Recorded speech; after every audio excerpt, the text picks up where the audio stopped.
Well, hi there. I'm Diana Montford, the world's first transgender television journalist. Born male, became female. There you go. Anyway, my guest is the fabulous Miss Sylvia Chappell, who is a well-known metaphysics expert.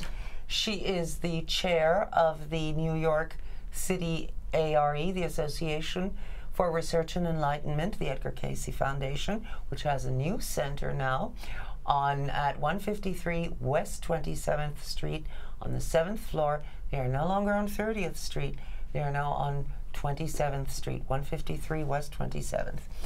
And we are going to talk about whatever it is we are going to talk about. We are going to just be guided by the impulse of the moment and discuss matters metaphysical. And Ms. Sylvia Chappell, hi there. Hi, thank you for having me back on the show. My pleasure. You're one of our favorite guests, as you know, and one of their favorite guests, which is nice. Thank you. And so what do you want to talk about? Well, I wanted to share a few things that have been coming through for me when I do readings for clients, such as usually Akashic Records readings or past lives, because over and over again, what I find so amazing about the work that I do is that there's so much potential for us to change. Things that we, patterns that we feel stuck in, whether they come from a past life or this life, those knee-jerk reactions that we have that we regret, and these types of readings allow me or my clients to go back and find out where this came from, what happened, what really happened in another life, not just what you might think or you might subconsciously be carrying forward. You might subconsciously be carrying forward a sense that something terrible happened, or you know, things went wrong, or it was, and many times when I'm doing an actual reading or past life regression, it turns out that the circumstances were very different, and the person that you might have been in the previous life, or I might have been in the previous life, really tried very hard and did the best they could under very difficult circumstances. And what I find is that the record keepers will say, they'll talk about the fact that the person that they're giving the information to, or is we're doing the past life regression, that person has judged themselves so harshly based on their feeling that, well, and this is a bit of an exaggeration, but it's close to the truth. Well, I saved 27 people out of my village, but I didn't save the other 12. Therefore, I was a total failure. And therefore, I'm carrying this pattern that I am a failure, or that I somehow let down my whole group or tribe or family or whatever it is. Or maybe they got a psychic flash about something, or an intuition about something that they needed to prepare for, and people didn't believe them. Not everybody believed them. But a lot of people will, and I do the same, we'll take upon ourselves the fact that, well, we failed if we didn't save everybody. So isn't it great to know what really happened in that life, and you find out that how many people you helped, how many people you saved, how many lives you touched in a very positive way, how you did the best that you could. And then there's the opportunity to release that. And that's what I find so gratifying about the work that I do. I myself have had 3 Akashic Record readings with Sylvia, and speaking strictly for myself, I found them enormously helpful and enlightening, and just, it's difficult to explain, difficult to describe. It will certainly make your life better. That's all I can say. Well, it's learning about, and you had said this to me, you said it's like the gift of self-knowledge. Yeah, exactly. You know where you really, where something that's troubling you, you know where it came from, and you have the perspective on it, and you are empowered to change it if you decide to. And the record keepers, as you know, they always say, we respect your free will and we will honor your choices. So if you choose to change this, then we will assist you. And you know, we have no attachment to whether you change it or not. They're very loving and positive and supportive. Now, the record keepers, let's talk about who they are. I don't call them these entities, these souls. Good question. Thank you. Yes, and they're beings of pure energy. And they are they always refer to themselves in the plural. It's not because they're royal, it's because they don't really see themselves as separate beings. Although evidently there are record keepers that are assigned to an individual or care, and the beings that are the record, and they carry the record as well, and they work with us and provide the information that they feel is going to be most helpful and the beneficial. Record keepers, oddly enough, know everything that has happened since the beginning of time to everyone, every thought everyone has ever had, every action, every wish, every disappointment, everything. That may be difficult for us to conceive of living on this plane, but they are beyond this plane and the containment of our third dimensional world. Yes, they're on the 11th dimension. Yes, which is and very hard to to imagine what goes on the 11th floor. Will we ever be there ourselves? I believe we will. I believe we're going through an evolutionary leap right now, and we've talked about this on other shows, where we're going from this third dimensional reality that we experience, where we are constantly judging. Everything is either right or wrong, or good or bad, or people are for me or they're against me, and it's really it's been a school for us. It's helped us learn how to function within an illusion of limitation and being separate. Like we have the illusion not only that we're separate from each other, but we have the illusion that we're separate from God. Are we all one soul, as the Buddhists say? Just, excuse me, divided into individual units? I think you could look at it that way, that there was a oneness, and then all souls, and Edgar Cayce says this, all souls were created at the same time, even though we sometimes refer to someone, oh, that's an old soul, or you know, he's an old soul, as in someone who's had a lot of incarnations on the earth. And it's possible to have several lives at one time on this earth, which does boggle the mind, but truly. Yes. But I've come up with that in Akashic Records readings, and even past life regression, where a client incarnated. It turned out, and this kind of evolved as we were understanding the life that she was going to and what was going on. It turned out that she had incarnated as someone who was in the crowd watching witches be burned. This is in the Salem, around the Salem witch trial hysteria. And one of those witches was a particular, women considered to be witches, was someone that she felt very close to and really loved. She was a woman who was blind, who was practicing healing arts, trying to heal people with herbs and things like that, and was just accused of witchcraft. And then I asked her to scan the scene and see what else, and report to me what else was going on. And she said that, because I was particularly interested in, I kind of had an intuitive sense that the person who was behind all of this it might be worth looking at what his motivation was. So he said, oh yes, there's the clergyman, the churchman or preacher or whatever he was, who's the instigator of this and fanning all this hysteria. And it's almost always men against women, have you noticed? Often it is. Often it is.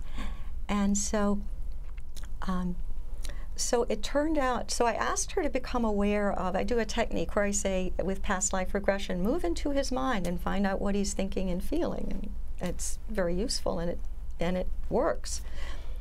She said, he's afraid for his family. He's afraid his family will be accused of witchcraft because he has a young daughter who started to say that she sees spirits or sees angels. Mm-hmm.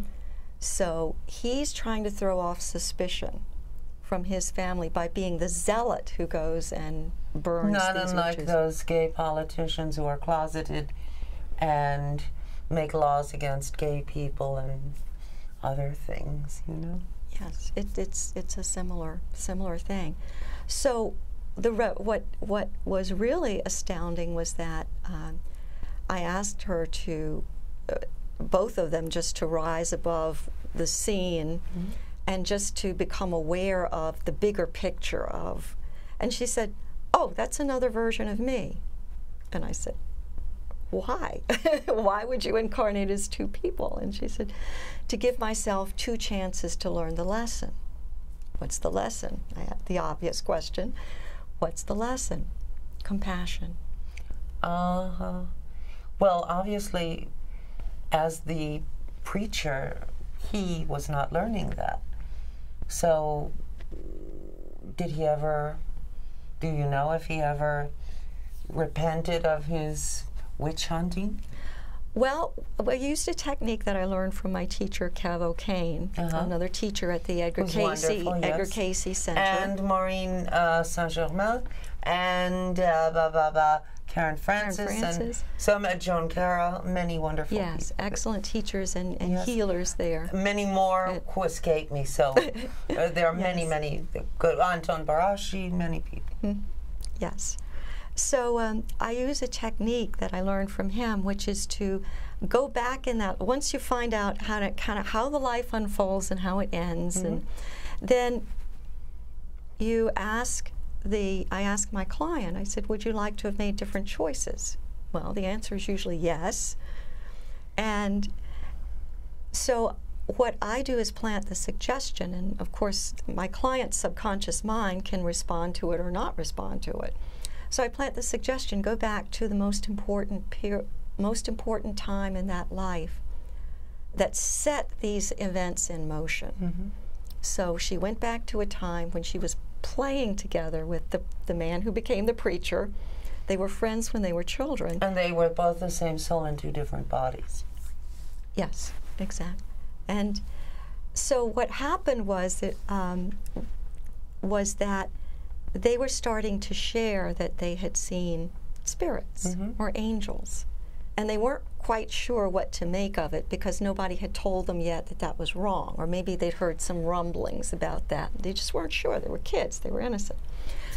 So my suggestion was to my client was to, why don't you appear to them in whatever way they would accept, maybe as an angel or mm-hmm. a wise counselor, and just tell them, reassure them that what they're getting is coming from God. There's nothing mm-hmm. bad or wrong about it, in case they might hear otherwise. Well, you know, these people in Salem, excuse me, were very disingenuous and would tell people, it's not really an angel, it's a devil, and it's saying it's from God. But do you believe everything you hear? Yes, and it was a lot of control or hidden agendas going on there too. Like, what do you mean you won't date me? I'll have you burned at the stake, you bitch. That kind of thing. Or your husband died and you have valuable property, which we want. So, and we're getting it. So you're a witch. Yeah. So what I had her suggest, and she just went right with this because she knew exactly what to say, and right. She said. And so also to suggest or have this angel or whoever was acceptable to the children, have this angel say, you might want to keep this to yourselves because people don't understand. And they still don't.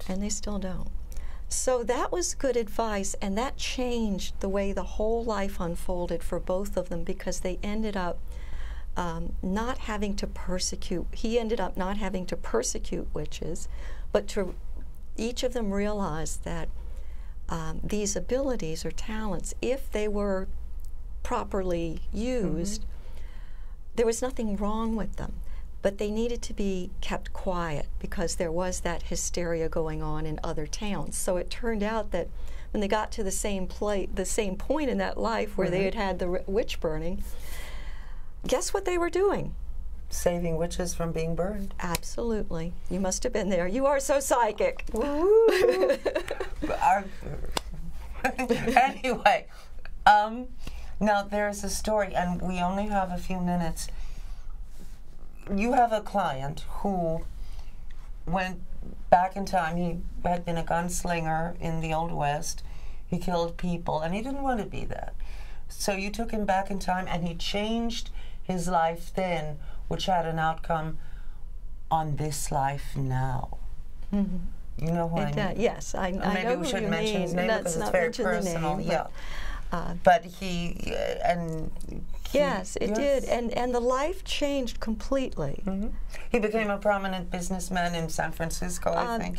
A concert pianist. Oh my God! Yes. Who was helping to spread and it was the time of around the time of the San Francisco earthquake. Yes. It was around the early 1900s, 1906. So, and when this was unfolding, it was so amazing because here was someone who had gone into a lifetime where his childhood, his only ambition was to be a gunslinger. This is the Wild West. Yes. And his reason was because he wanted people to be afraid of him. Because if they were afraid of him, he wouldn't have to be afraid of them. Yeah, because he was a child whose mother had died when he was very little, and he was very poor and had no clout in the world. And his father was beating him. Oh. Blaming him for his mother's death and just taking out his grief and anger on the child. So he figured, if everybody's afraid of me, then nobody will beat me up. But he went back in time, his soul went back in time, and he changed that life, and he became a concert pianist, and that had an impact on his life today. Yes, it did. And it was related to career and how he sees the choices that he makes for career. I guess even gunslinging is a career if you're in the Old West. It's a career, but it's in terms of just realizing that you're not stuck with something that you're not happy with. The point is, you can go back to a lifetime that you did not like, that you didn't like what you did there, and you can decide not to do those things, and that will have an impact on succeeding lives and make them better. If at one point you were furious with someone and you snatched up a gun and you shot him in the back of the head and he died, and you are so sorry you did that in 1888, you can go back in your mind to 1888 and you see the gun and you don't pick it up and you don't shoot him. And that has an impact. Now you've changed karma. That has an impact on future lives. And you would change it by not just saying, oh gee, I wish this were different, but just saying, looking at the pattern of having anger that would egg you on to do that. Yes. To that. What happened in your earlier life that caused that, and do some healing on it. The healing's very important. And that can be done in a past life regression. And how can people get hold of you? Now, the Edgar Cayce Foundation is a not-for-profit organization. Teachers do accept remuneration because it's how they make their living, but it's under the not-for-profit umbrella. Yeah, and we try to keep at the Edgar Cayce Center in New York. We try to keep keep it as accessible as far as prices go, recognizing the value of what's being taught. For example, the Akashic Records readings taught by Maureen St. Germain. Yes. And she teaches a level 1 in that you can learn to connect with your own record keepers. Yes, yes. And you can get information. It helps you make better different decisions. And you do not have to go to a professional. You are now your own professional. Yes, exactly. Not unlike having a makeup lesson and now you know how to do your own makeup. Yeah. Yes. Yes. Exactly, or becoming a Reiki master, or various other certifications, becoming a past life regressionist, because that can be taught. That can be taught there. Yes, all of these things. So that, if you're interested in the Edgar Cayce Center in New York City, it's the website is edgarcaycenyc.org. That's EDGARCAYCENYC.org. And if you want to look at my website, where I have information about the things that I do, that's sylviachapel.net, SylviaChappell.net. And, you know, and all I can say from my personal experience is that I have never regretted any session that I've had with an Edgar Cayce practitioner, not once. And I've had a few, and they're always excellent and always give me new self-knowledge. And as Socrates said, know thyself. So, and it's really, I honestly can't think of anything I would rather spend money on than that. I mean, it's lovely to buy new shoes or something, but this is the gift that keeps on giving. Yes. Reverberates through time. And it's so tied into the Edgar Cayce readings, because one of the things that he stressed is that each one of us has a connection to the divine. Mm-hmm. Call it God, call it Buddha, call it whatever you want to call it, everything, all that is, or the spirit in everything. We all have that connection as our birthright, and that's something that Edgar Cayce stressed. It's something that the Akashic record keepers will stress to my clients. And one of the things that I end up doing in a lot of readings, in addition, I will do energy transfers with some toning of sacred sounds to assist in shifting energies. All I can say is I sound as though I'm selling so hard, and I sound as though I'm advertising you. I'm not. It's okay. During my first Akashic record reading with Sylvia Chapel, all my life I'd had lower back pain, all my life. Turned out in Hadrian's Rome, someone had stabbed me beneath the navel, and that's why I guess all the subsequent lives I'd had lower back pain. Well, Sylvia did whatever Sylvia did, and I haven't had lower back pain since, which is really strange and great, you know? Well, it was the record keepers, and I was the channel, the conduit for the which energies is what Edgar Cayce and said the information. Of himself. Yes, it's true, and the importance of that, of studying this sort of thing, studying metaphysics, studying and Edgar Cayce said this so well, that the more you're guided by the intuitive, and he defined that as the soul forces within.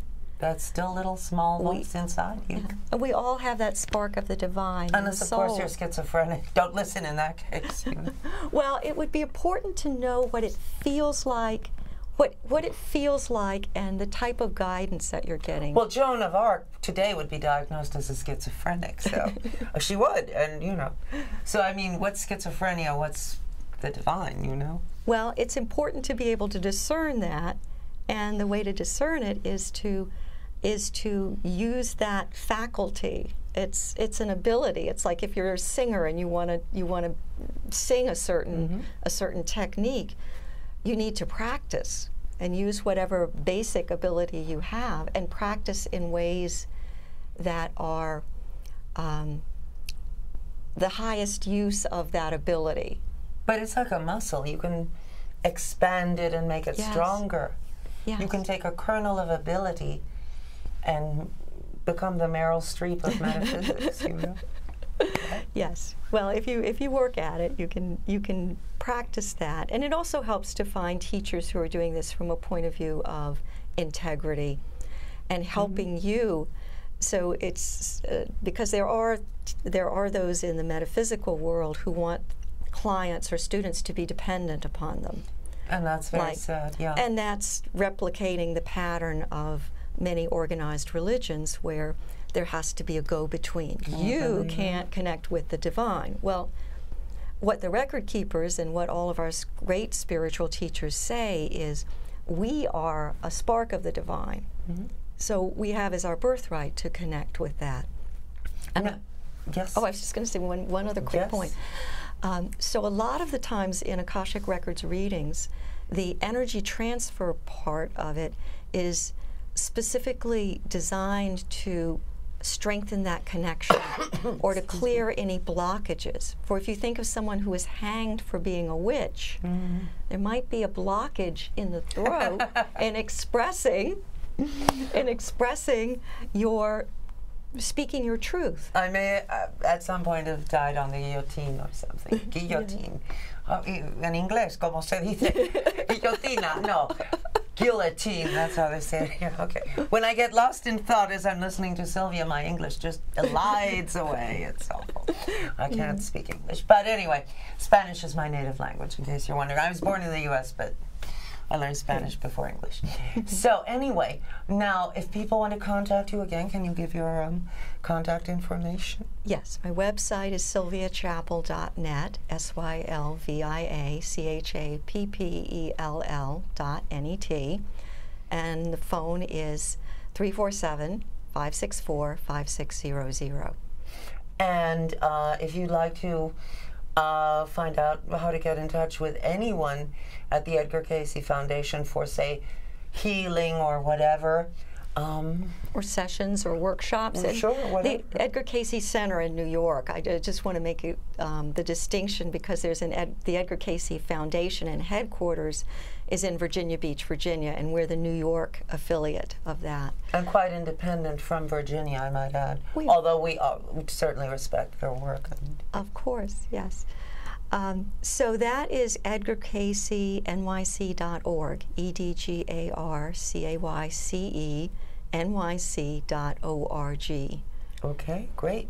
And I'm Diana Montford. My guest has been the chair of the Association for Research and Enlightenment here in New York, the Edgar Cayce Foundation, Ms. Sylvia Chappell, who does Akashic record readings and tarot readings and teaches classes, and there are many wonderful experts at the Edgar Cayce Center here in New York, and I'm sure Edgar Cayce Centers all over the world, but we know this one. So that's what we're talking about, the New York one. I'm Diana Montford. This has been the Diana Montford Show. Even if no one else loves you, I love you, and I really do love you. So take good care of yourself, and just be happy if you can. And if you can't, know that depression passes, and you'll be happy again someday. You'll see, you really will. Believe me, love you a lot. See you next time. Bye. I wonder why I said that. That was the record keepers. The depression thing, where did that come from? I don't know, but that's cool the way that worked out. Thank you so much for shifting from that, because it was getting to be a downer. Well, my audience members can be somewhat high-strung, and I know we don't want anyone to leave the earth plane unexpectedly because of something, a tarot card they saw. Well, you know, it's like those old movies where a central casting gypsy looks into someone's hand and says, "No, I can't go on. Leave me alone." You know, and you know what? I know we can't go on. It's too negative. But interestingly, Edie Sedgwick, the '60s Warhol superstar, on the last night of her life was at a fashion show come party, and there was a man there who read palms. And he looked at her, and then he looked at her palm, and he looked at her, and she said, "Yes, I know." And she died later that night of a drug overdose. She was 28. So, that's not the kind of reading that I want to do. No. No way. No, but he didn't tell her. He just looked up at her a little bit startled because her lifeline was so short. And she was already 28, so. Well, Jacqueline Suzanne, the author, she was, someone looked at her palm and said, "You will die in your mid-50s. This person was Red Button's wife, the comedian's wife. And this woman had Jacqueline Suzanne had by that time had 2 facelifts. And this woman told an author who wrote about Jacqueline Suzanne, I thought she was in her early 40s. I had no idea she was 55.